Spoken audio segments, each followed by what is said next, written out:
Voltamos com o Jogo do Poder, recebendo o ex-ministro do Trabalho, Brizola Neto, contando com a participação do jornalista Caio Barbosa. Brizola, Ciro é candidato do PDT, está em campanha, está em pré-campanha, mas volta e meia, de maneira recorrente, há quem especule sobre a possibilidade do Ciro ser vice do Lula numa chapa que juntaria PT e PDT. Isso é possível, você acha, ou não? Ou você acha que é incompatível juntar duas personalidades tão fortes como a do Ciro e do Lula numa chapa única? Ricardo, até eu acho que o debate não é nem em torno das personalidades, seria até em torno do projeto, né, do programa de governo. Mas eu te afirmo, né, até porque eu tenho acompanhado o Ciro não só nas agendas que ele faz aqui no Rio de Janeiro, mas quando eu posso, tenho acompanhado em outros estados também, e te afirmo assim, até reproduzindo o que ele tem dito nessas palestras. Não há a menor possibilidade disso acontecer.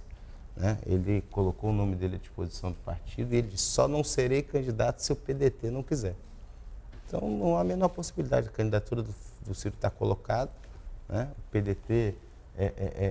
PDT precisa dessa candidatura para resgatar a sua identidade e também, né, no sentido de viabilizar a eleição, né, de seus deputados, seus senadores, porque uma candidatura própria também ajuda muito a viabilizar também a eleição das bancadas do partido. Mas o PDT confia na lealdade ideológica do Ciro Gomes. Cabe lembrar que o Ciro é de berço anti-brizolista. Ele começou a política através da Arena, que era anti-brizolista até a raiz dos cabelos. E em que momento o Ciro se encantou pelo brizolismo e será que ele tem totais condições de erguer essa bandeira, de reerguer essa bandeira que hoje ainda está meio pau no cenário político brasileiro? Olha, Caio, o Ciro não é uma descoberta nossa, né? A aliança que o Ciro já fez com o PDT foi uma aliança feita pelo próprio Brizola. Sim. Em 2002, né, o candidato do partido foi o Ciro por outro partido. Né? Na época, o Ciro não estava afiliado ao PDT, mas foi o candidato apoiado na construção da Frente Trabalhista. Né? E o Ciro sempre foi muito próximo a partir daquele momento do Brizola. Né? Tem uma figura que aproximou muito os dois, que é o professor Mangabeira Unger, que sempre foi um teórico do partido e do trabalhismo brasileiro, né? que ajudou, escreveu o livro junto com o Ciro. E essa aproximação, eu tenho certeza, ela não está só no discurso, ela está na prática. Mas você acha que, do ponto de vista eleitoral, há espaço para dois candidatos do campo de esquerda? Porque você tem um cenário, a partir das pesquisas desenhado até agora, com o Lula e Bolsonaro, ou seja, Lula galvanizando a esquerda e Bolsonaro à direita. Há quem se espere uma candidatura de centro, mais equilibrada, que seria de Alckmin. Enfim, setores conservadores ficam tentando parir uma candidatura que represente os setores, digamos, mais mais ao centro, menos radicais, digamos assim.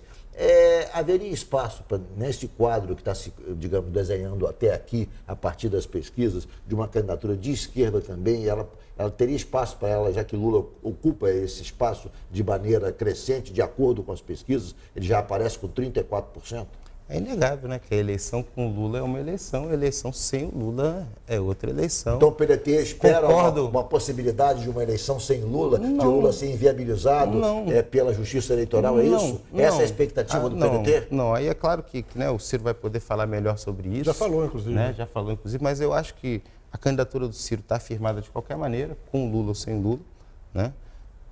Eu acho que a gente tem uma grande contribuição, inclusive, a dar ao debate, entendeu? Justamente, né, principalmente nessa questão de romper com o sistema econômico vigente no Brasil desde o governo Fernando Henrique, que, vamos ser claros, nunca foi rompido. Quando se esboçou um rompimento, rapidamente teve que se recuar e se render, né, às premissas do neoliberalismo na condução da política econômica brasileira, e ninguém melhor do que o Ciro Gomes para trazer esse debate com clareza, fazer essa questão, né, de câmbio, de financiamento, de taxa de juros, poder, né? Porque essas questões parece que são, né, a gente não entende isso, só que isso é o que representa no nosso bolso. Ele fala assim, por exemplo, não interessa o valor do dólar, porque, né, a gente não compra dólar, a gente compra pão.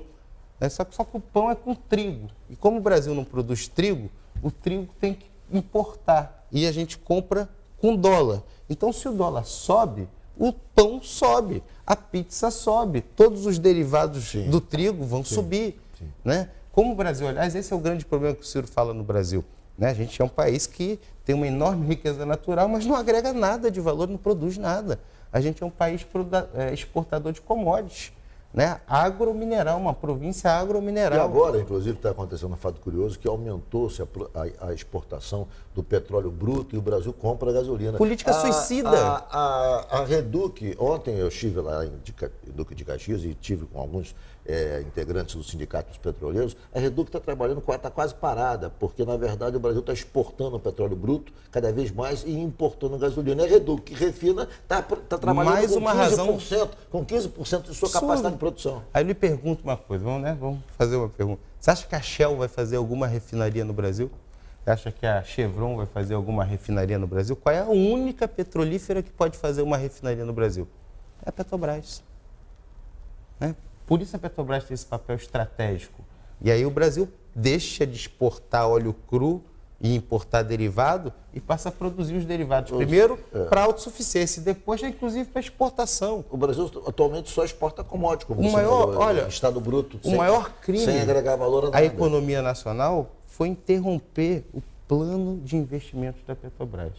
Né? O que acontecia ali no Comperj, por exemplo, não era só uma refinaria, era um polo petroquímico. Sim. A gente ia passar a fazer insumos fundamentais para os medicamentos. Esses medicamentos que custam os olhos da cara, que o nosso povo não consegue acessar, porque são muito caros, iam passar a ser produzidos no Brasil.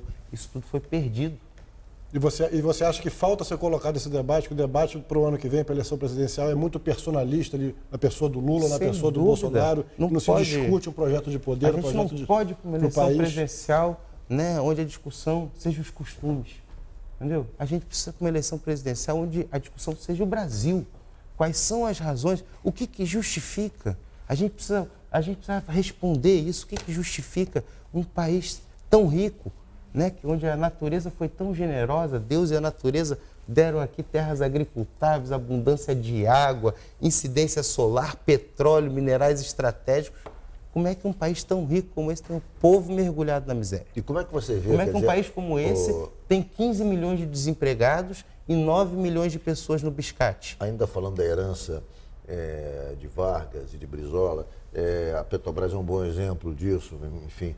E fala-se agora, alguns candidatos começam a falar, ainda que não de maneira tão aberta, mas eu já escutei isso até mesmo agora não mais, mas do prefeito de São Paulo, que se colocava como candidato à presidência, ele fala abertamente na privatização da Petrobras. Ou seja, como é que você vê a volta desse tema? Ou seja, alguns políticos brasileiros, nos dias de hoje, falam já na possibilidade de abrir e vender a nossa principal petroleira. A gente ri porque, na verdade, eles estão resgatando uma doutrina mofada que não vigora mais em nenhum lugar do planeta, né? Porque todos os países se convenceram que o investimento estatal ele é fundamental para o desenvolver das forças produtivas. Nenhuma inovação tecnológica, nenhuma, veio do setor privado. E o curioso, todas as inovações tecnológicas, né, há um mito de que a inovação